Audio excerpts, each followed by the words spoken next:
Me back to where we left off last week, 1 Timothy chapter 6, and we're going to pick up there in just a moment. And those of you in Wiley and Garland and those of you in the Hughes campus that are joining us here in Saxe today, let me just say this. We've been saying this every week.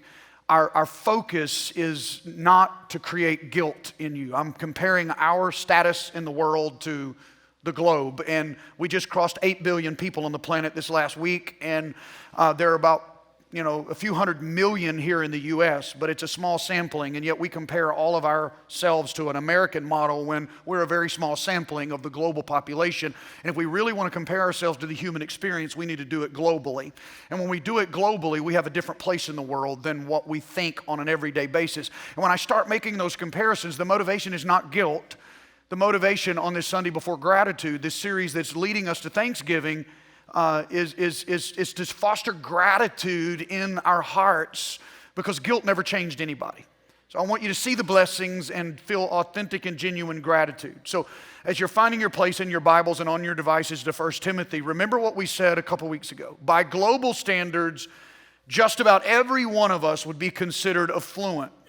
If you didn't wake up this morning worried about running out of clean drinking water, and you're not worried about running out of enough food to eat today, or you drove a car to church today, you, by global standards, are wealthy and affluent. But probably nobody listening to me right now would consider themselves rich. Compared to the rest of the world, most of us are. And that's the problem with this thing we've called affluenza. Nobody believes they have it. Nobody is willing to admit they have it. But remember, I've said a lot of technical definitions about affluenza, but it just kind of basically boils down to this. Affluenza is the materialistic, infectious desire for more. More money, which gives us more security, and more stability, which can buy us more comfort. The infectious desire for more. But if people don't realize they have the disease, they're never going to seek the cure. There is a cure. The Bible in so many different places addresses materialism and this affluenza disease, but we skip past those verses. We dismiss them because we don't see ourselves as affluent. We just assume that that verse is for somebody else, when in reality it does apply to us, especially compared to everyone else in the world. In 1 Timothy 6, the Apostle Paul is telling a young pastor named Timothy how to encourage the affluent people in his church, encourage them toward spiritual maturity. So he singles out some things that affluent people need to hear, and he says, tell this to the people in your church.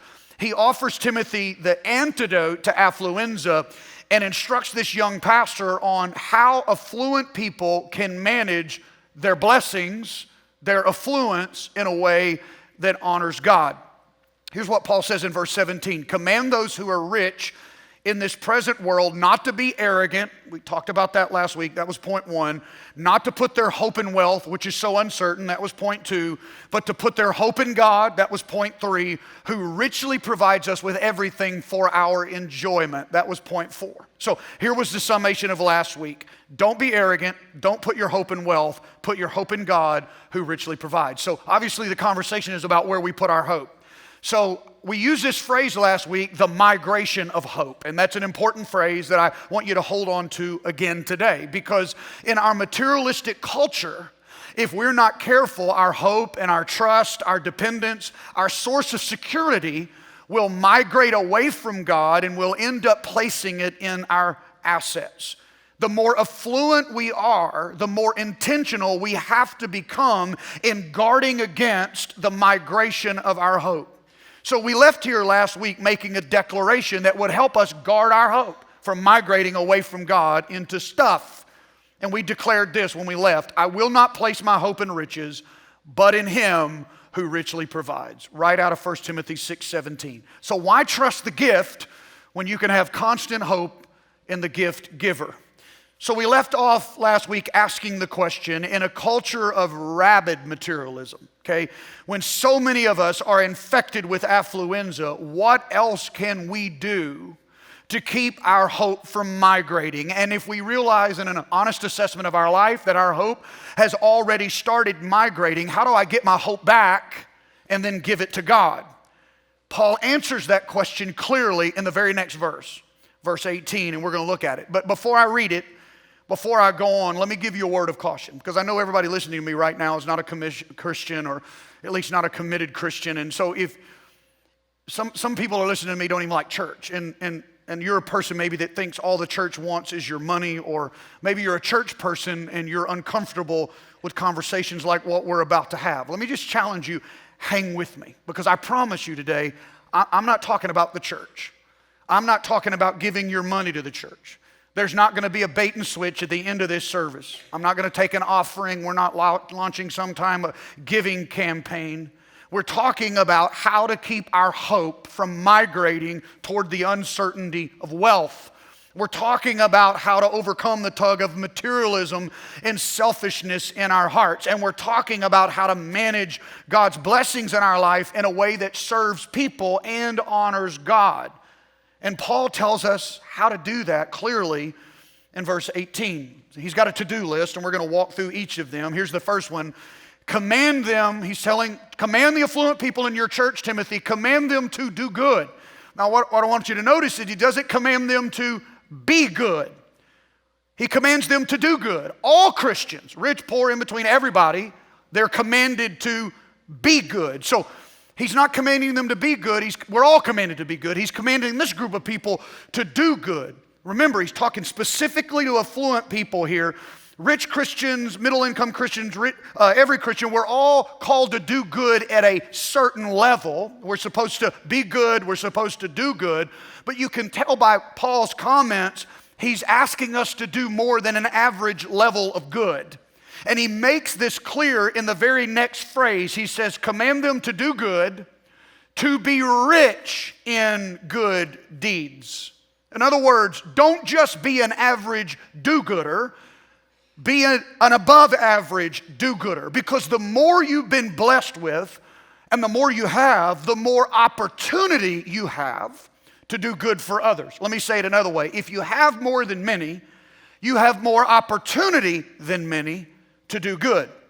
But let me tell you why that's hard for most Americans. The more affluent you are, the more discretionary time you have. The more time you have, the more options you have. And we wind up spending all of those options in our discretionary time on us. Our time gets eaten up with self-interest. Now hear me, there's nothing wrong with enjoying your free time with hobbies and self-interest and recreation and all that. Don't misunderstand what I'm saying.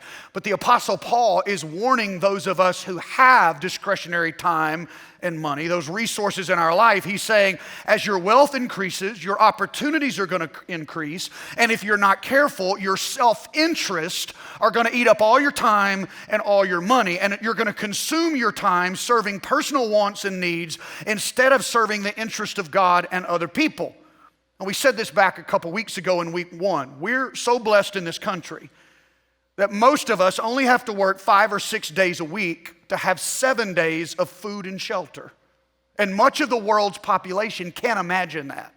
Being able to work 5 days a week and having enough food and shelter to last 7 days. And what would be even more astounding to the rest of the world's population is that in this country, there may be 4 or 5 people living in one house, and that house only sends one wage earner into the workforce to work 5 days, and that one wage earner makes enough money to provide enough food and shelter for everybody living in that house. Hundreds and hundreds of millions of people in our world would find that unbelievable. We take our blessings for granted. Remember, the goal isn't guilt, it's gratitude for what we overlook every day in our life. Be grateful. Many of us think because we live in this country and it's even possible in this country, we feel like that somebody owes us a 2-day weekend. We just feel that way, okay? Because we're expecting discretionary time. But get this, if you work 60 hours a week and sleep 8 hours a night, and I can tell by scanning this room, all y'all didn't get 8 hours of sleep last night, so neither did I, all right? I get that. But we got to pick a number, and they tell us we're supposed to get 8, so let's use 8. All right, so if you work 60 hours a week and you got 8 hours of sleep every night, that means you still have every week 52 hours to do whatever you want to do. Most of the people in the world can't imagine that much discretionary time. And I know you're sitting here thinking, but I'm busy, Pastor, and so am I. We're all busy. But a lot of us are so busy because we filled our discretionary time with stuff that's not honoring God and serving other people. So let me tell you something we already know. We all tend to waste whatever we have extra of. Whether it's the clothes in your closet you haven't worn in years, or it's the freezer burned food in the deep freeze in your garage, or it's the money left over after the bills are paid. If we're not intentional, we end up wasting the extra. And Paul's point here is tell affluent people to pay attention to their extra. He's saying those of us that have extra responsibilities. And he's saying, I don't want you to be average in doing good. I want you to be rich in good deeds, because the more blessed and affluent you are, the more opportunity you're going to have to do good for God and others. But those with affluenza end up spending all their time and resources on themselves, and they never really manage God's blessings in their life in a way that honors God, because the underlying assumption in their life, all of these things in my life are for my own personal consumption. We're going to talk about that more next week. It's the consumption assumption, okay? Jesus does a parable on that. We're going to talk about that. But Paul goes on in verse 18, command them to do good, to be rich in good deeds, and to be generous and willing to share. In our culture, we assume that the more affluent people are, the more generous they are, and the more they're willing to share. But that's not the case. Scientifically, it's been proven over and over again in study after study in this country that the more money a person makes, the less percentage of their money that they give away. So the more money a person makes, the less generous they become. Now, wealthy people will give larger sums of money, but as they get wealthier, they give a lesser percentage of their money away than when they had less. Here's why. When you start accumulating stuff, the assumption is that you can save your way to safety. And when you have more than most, the temptation is to hold tightly to what you have and protect it, and your hope starts migrating toward your assets. I want you to listen. What I'm about to show you is incredibly important. It's as practical and simple as it is powerful, because it comes straight from the mouth of Jesus, and that's usually what he tells us, very simple but life-changing things. So I want you to lean into this. And before I tell you, let me just say this again. Some of you don't know me. I have no motive for showing you this except to help you mature spiritually and to help you get over affluenza and to beat the culture's tug of materialism in all of our lives. There's no gotcha at the end. There's no appeal. I don't want you wondering while I'm talking about this, where's he really going? There is no bait and switch, all right? I just want you to listen to this, process it in your heart, and apply it to your life. Whether you're a Christian or not, whether you ever come back to church here or not, whether you ever watch online again or not, I'm about to share some words from Jesus that have the power to transform every facet of our lives if we listen and apply them. Let me give you the principle first, and then we're going to read where Jesus says it, where Jesus teaches it. It's going to sound overly simplistic, but just think through the implications it will have in your life when you follow through on it. Here's the principle. The number of dollars don't matter. The issue is percentage. Okay, just think about it for a minute. Do you think the creator of the universe is impressed by the number of zeros when you write a check? The dollars at the end, the zeros at the end of your dollars when people give things away. We're impressed because we're comparing that gift, those dollars, to what we have or give or what we know others have or give. But Jesus shows us that God is not moved by the zeros at the end. He's moved by percentage. We're about to read in Luke 21, if you want to flip there. And the setting of Luke 21, Jesus has his disciples with him. He wants to give these men, he's about to entrust the ministry to he's giving them a leadership lesson. So they go to the temple, and the way alms and offerings were collected in that day, people could see what you gave. I mean, there's these receptacles, and when you put it in, if you were watching, you could see whether it was a large offering or a small offering. Jesus gathers his guys together, and he says, hey, I want to show you something. I want you to watch people putting in their offering, okay? It says this in verse 1, Luke 21, as Jesus looked up, he saw the rich putting their gifts into the temple treasury. He also saw a poor widow put in 2 very small copper coins. Truly, I tell you, he said, this poor widow has put in more than all the others. All these people gave their gifts out of their wealth, but she gave out of her poverty. She, out of her poverty, put in all she had to live on. people were known to watch this moment, and because of that, the rich often came and gave large amounts in order to be seen. It made them feel good about being generous, and it made them feel good that they were being noticed by others. But here's this poor widow. She comes by and drops in 2 small copper coins.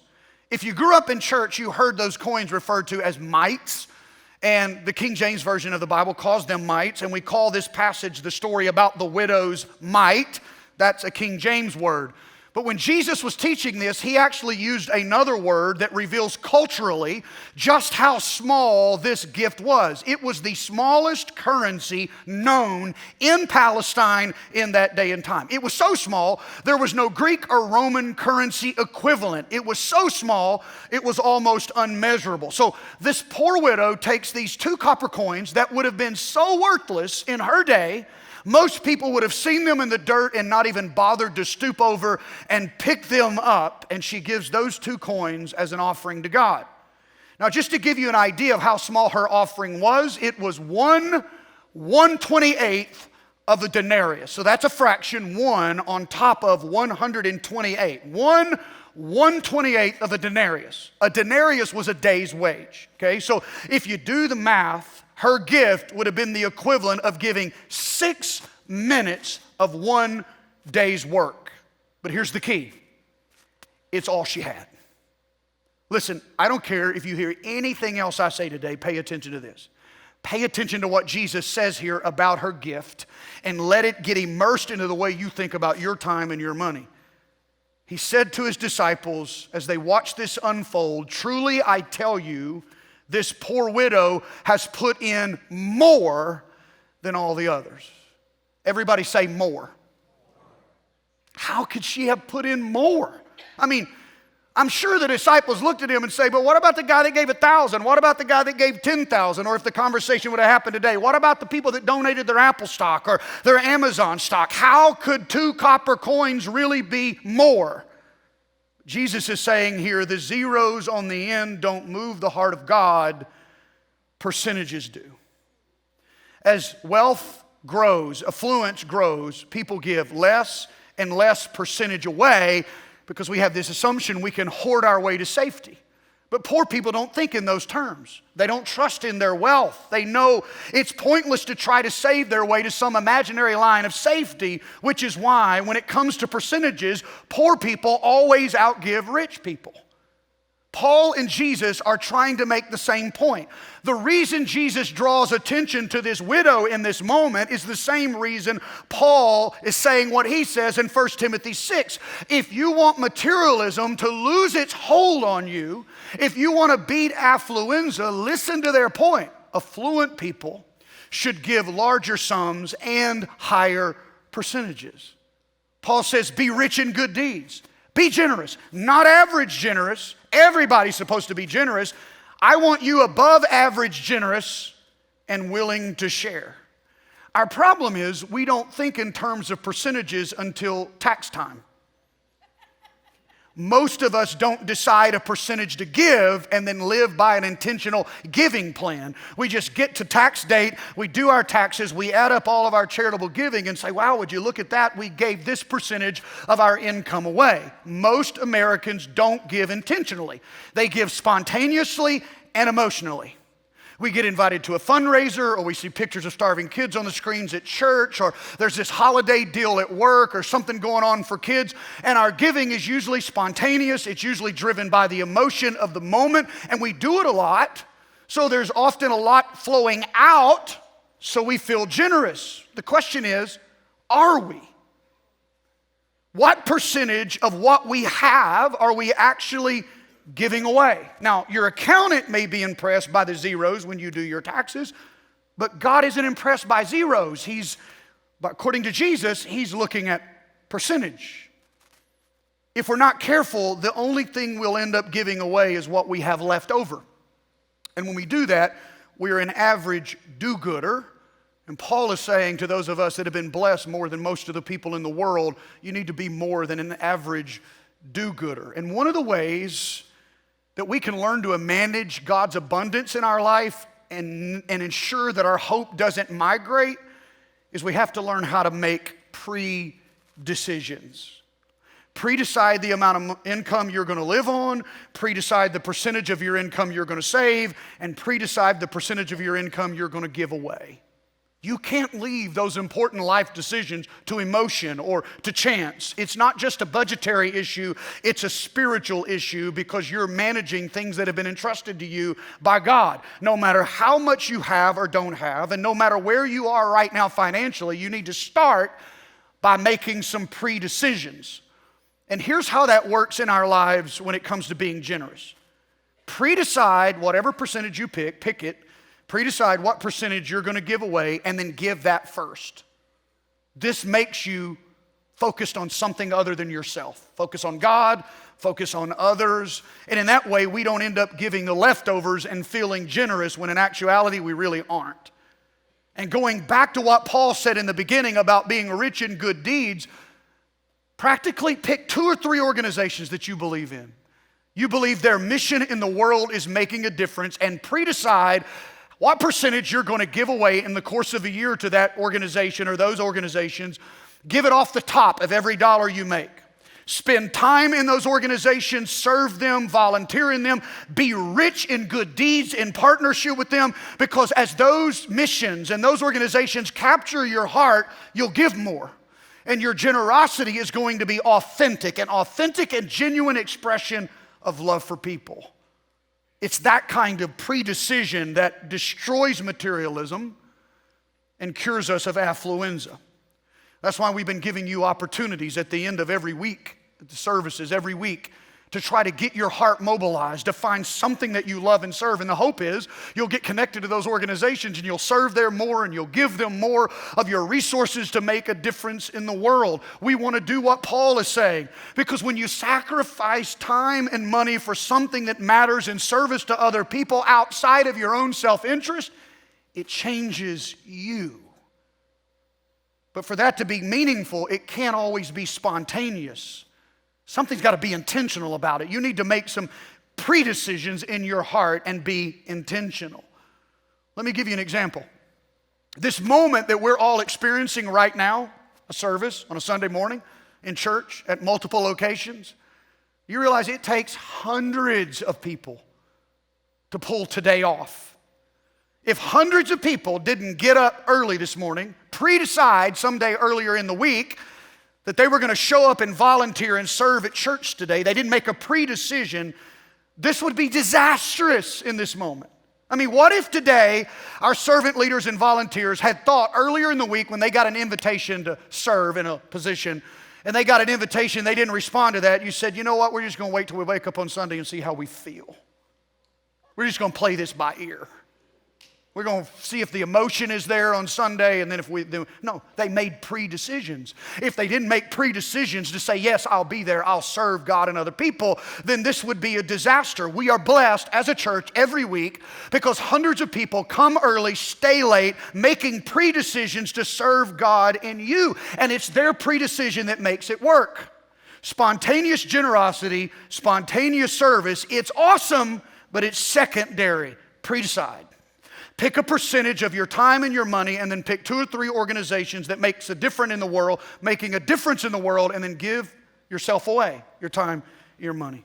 Now, some of you I know that have been growing up in church, you're really religious, you're bothered right now because I'm saying pick some organization. I'm not talking about the church, I'm talking about things outside the church, and you're like, Pastor, what about the church? I told you, I made you a promise, I'm not talking about the church today. Because this is the deal, even if you're not a Christian, what Paul is saying here will change your life. If you can learn to invest your life in something outside of yourself to serve others, it will change you. So I don't care where you give. I don't care what you do. Pick a percentage and invest. Now, obviously, I have a personal love for the local church. I was saved in the local church 32 years ago as an addict, and I've had a front row seat for 32 years to watch the local church change people's lives. So yes, Haley and I give more than 10%. We didn't start there, we grew into that, but we give more than 10% of our income to the local church and more than, and above and beyond that to some other organizations that we believe in. But the issue for me is not the church today. Some of you are bothered because I'm not talking about the tithe, but the Bible says 10%. But do you realize, those of you that are spiritually mature, that somebody that's living at zero generosity right now and they plug in 10% to a budget that doesn't have any room, it looks so insurmountable they'll never try? It's not about the zeros, it's about the heart. So why not just start at 1%? Start somewhere, because it will change you. I don't care where you give it, just take the journey and let it change you.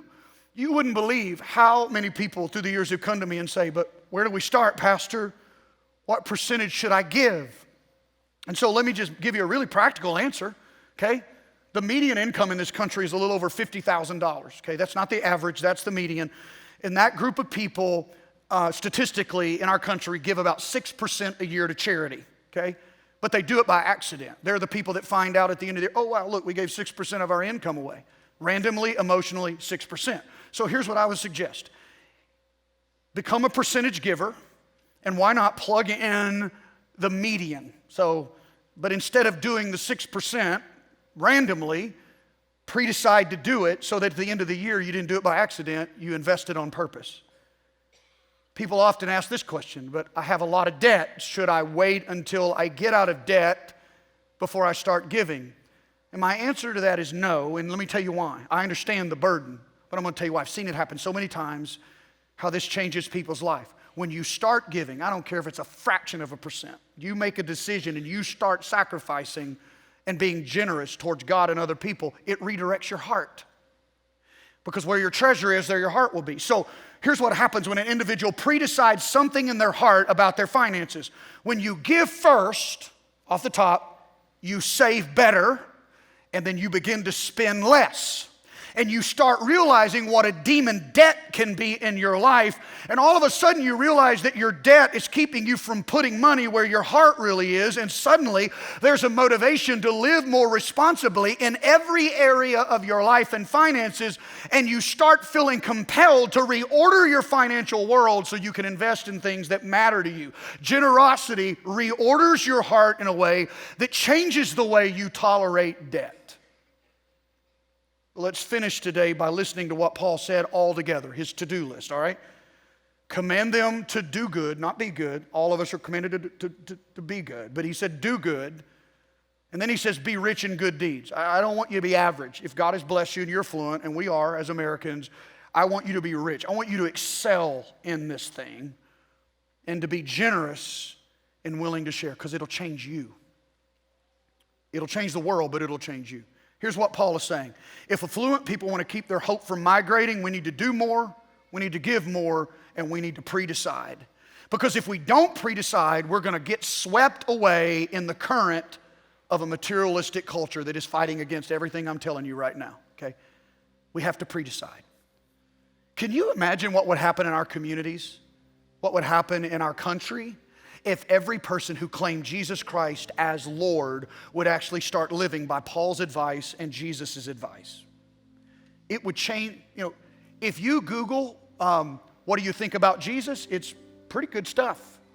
If you Google, what do you think about Christians? Boy, don't read that. That's not good stuff, okay? You realize if we started living this way, like really, took Paul's advice and Jesus' advice and started living this way, giving ourselves away, loving people, reordering our lives, inconveniencing ourselves. It would change the face of Christianity. It would change the perception that people have about our faith, and that's Paul's point. That's Jesus' point. The entire reputation of our faith would be changed in this country. Let me just leave you with this little last example, just in case you're there. I didn't even know they were going to be in the first service. They were, and they came and talked to me at the end, tearful at what God has done in their life. But it's been almost 15 years ago. A middle-aged couple in our church came to me 15 years ago. I was 33. I was a lot younger than them. And they said, Pastor, we need to confess something. We're struggling. She said, I'm a pastor's daughter. I grew up, I know about generosity. I grew up practicing tithing and giving. And she said, but somewhere along the way we stopped. We started taking that, we quit budgeting and buying stuff we wanted, and then we got some American idea in our head, and we bought things we couldn't afford, and we borrowed our way into an American dream, and now we're upside down. pretty bad. God's convicted us. We need to get our lives in order. We want to learn how to give again. Can you help us? I'm going to tell you why it mattered to them so much. They expected me to legalistically say, if you don't give 10%, you're not honoring God. And that's not what I said. I said, look, giving is not an option because it changes you.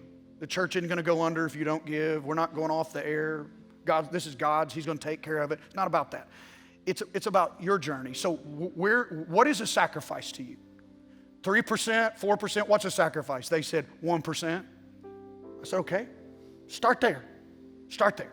It's a heart issue. And let's meet in a few weeks. For the next few weeks, you figure out what 1% is and you give it first and trust God. We came back, and by the time they came back, they said, you know what we started doing? Because we started budgeting to figure out how to give the 1%, we started finding other areas in our life that were waste, we thought were needs, they were really wants. We cut all that out, and now we're already up to 2%. And I said, just keep following that out. See what God does. As they got raises through the years and promotions and blessings, they didn't go buy more stuff because now they're living with pre-decisions. And so they started reorganizing and investing in things that matter, and the percentage kept growing. I was standing right over there by that camera box about 3 years ago, and the husband came to me and said, it had been years since that initial conversation with tears in his eyes. He said, Pastor, we're at 11%. And I'm like, how in the world? I called them by name. He said, God's been so good. I've been promoted, and my wife has bought the business, and she just came to me this morning. I didn't know she was going to be here, and she hugged me with tears in her eyes, and she said, Pastor, the story keeps growing. Now I have a chance to buy the building the business is in. And she said, I can't imagine where we are today from where we were when we first met with you. Some of you are where they were.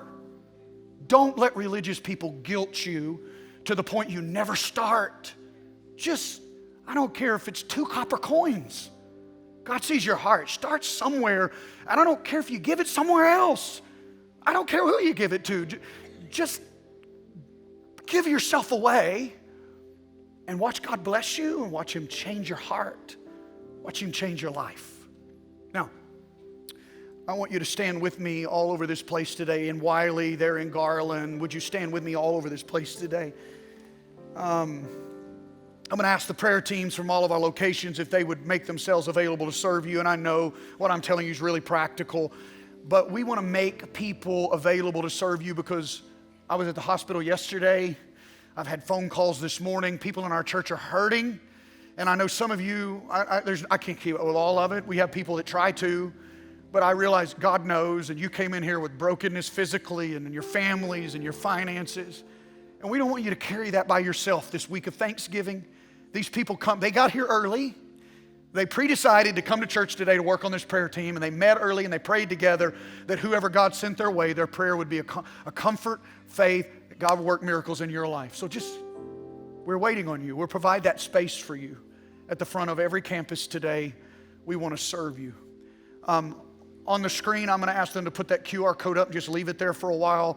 It's a link to the serving opportunities. We have a few more opportunities left with Samaritan's Purse. We have some opportunities left with the homeless shelter in the cold of winter, but it's after Christmas. But you filled the opportunities up so fast, we had to take some of them down. Our missions trip to Togo is still open. It's still up. Follow that link. And look, if something we're providing doesn't work out, plug your family in somewhere, inconvenience yourself, serve somebody. Father, will you bless these people today? Bless them and keep them. Make your face shine down upon them, Lord. Would you be gracious to them? Turn your countenance their direction today, and would you give them peace? God, I ask you, help beat affluenza in our life and materialism. Mobilize us as a generous army serving God and others as we leave this place today. We ask this in Jesus' name. Amen and amen. These altars are open today. God bless you.